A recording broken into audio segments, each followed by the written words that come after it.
निर्मला सीतारमण की अध्यक्षता वाली जीएसटी काउंसिल की 54वीं बैठक की गई, जिसमें जीएसटी काउंसिल की अहम बैठक में कई बड़े मुद्दों पर चर्चा की गई। टैक्स दर को युक्तिसंगत बनाने की केंद्र और राज्यों के टैक्स अधिकारियों की समिति फिटमेंट कमेटी ने सोमवार को जीएसटी परिषद के समक्ष एक रिपोर्ट पेश की। इसमें जीवन, स्वास्थ्य और पुनर्बीमा प्रीमियम पर जीएसटी कटौती के आंकड़े और विश्लेषण दिए गए। चलिए आपको बताते हैं कि किन किन चीजों की जीएसटी की कटौती पर फैसला लिया गया।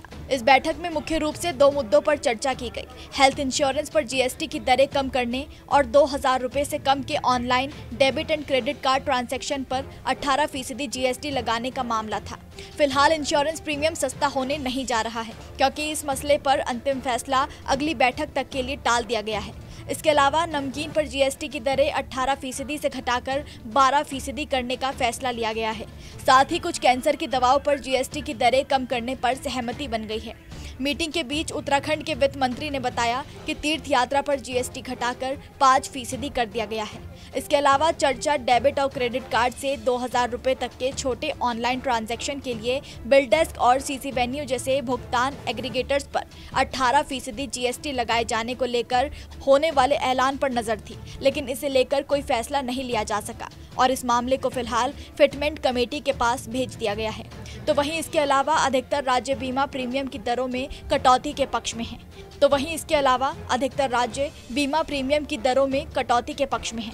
अगर जीएसटी दरें कम की जाती हैं तो ये लाखों पॉलिसी धारकों के लिए फायदेमंद होगा, क्योंकि प्रीमियम राशि घट जाएगी। आपको बता दें कि जीएसटी आने से पहले बीमा प्रीमियम पर सर्विस टैक्स लगाया जाता था।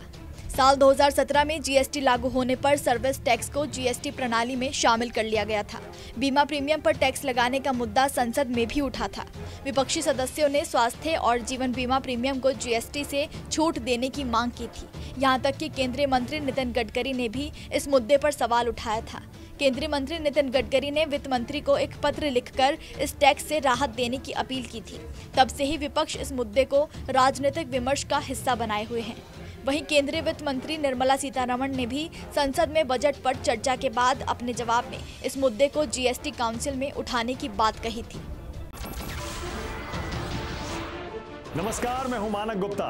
अगर आपको हमारा ये वीडियो पसंद आया हो तो इसे लाइक और शेयर जरूर करें, और हाँ, हमें सब्सक्राइब और फॉलो करना ना भूलें, ताकि आप देश और दुनिया की कोई खबर मिस ना करें।